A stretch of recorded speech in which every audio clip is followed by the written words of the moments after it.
Today, I want to talk about a very important issue that not a lot of Americans talk about, and it's something that's very important and affects a lot of people that we know.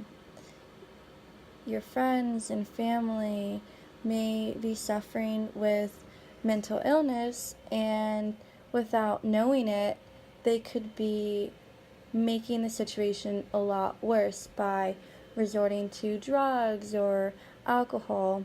And I have a lot of statistics with me today that I want to share with you guys that supports the claim that resorting to substance abuse actually deteriorates the mind and it escalates mental illness disorders. And on top of that, if someone has mental illness in their family and does not know that, extreme substance abuse can escalate it and make it a lot worse. So I want to start with the fact that there is a strong correlation between mental illness and drug abuse. Individuals, specifically youths like young adults under 21 who experience mental illness, are more than half as likely to experience substance issues. Now, this should be very alarming to all of my listeners today because these are young men and women who are harming themselves mentally before even fully developing their brains. So, because they are dealing with things that are out of their control, mental illness is not something that somebody can prevent.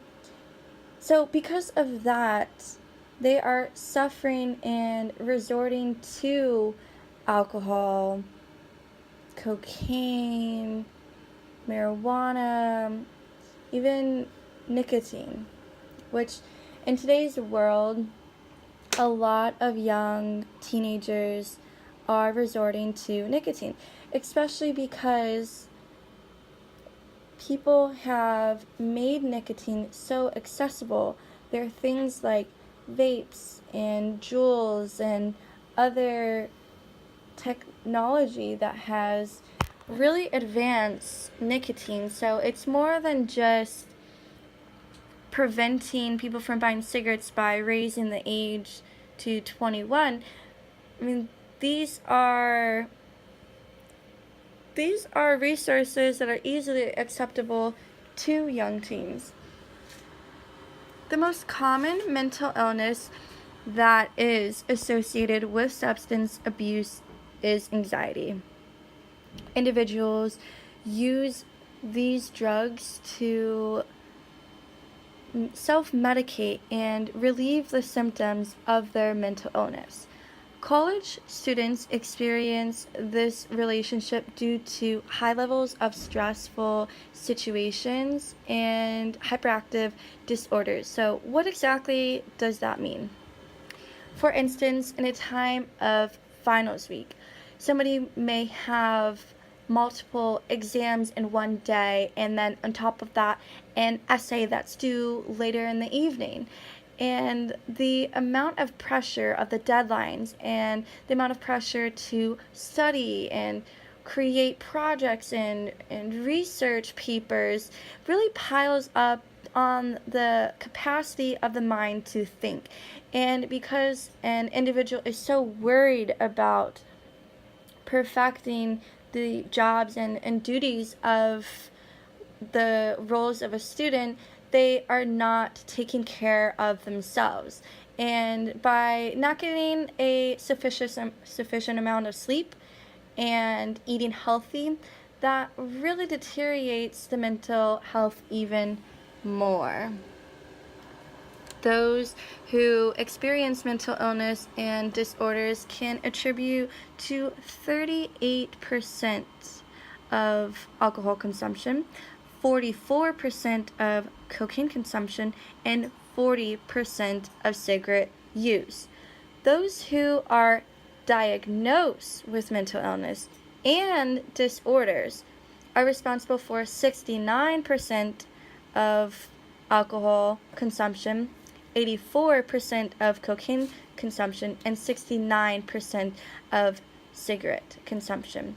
And those are statistics according to the dual diagnosis. This is again due to self-medication of symptoms associated with stress and depression disorders. Substance abuse can also lead to caring-induced disorders. This means that you can experience symptoms of disorders that isn't associated with the disorders that is already diagnosed. So that is something that I mentioned on the top of the show, and that is the fact that there could be a mental disorder that runs in your bloodline or family or genealogy that you may not be aware of.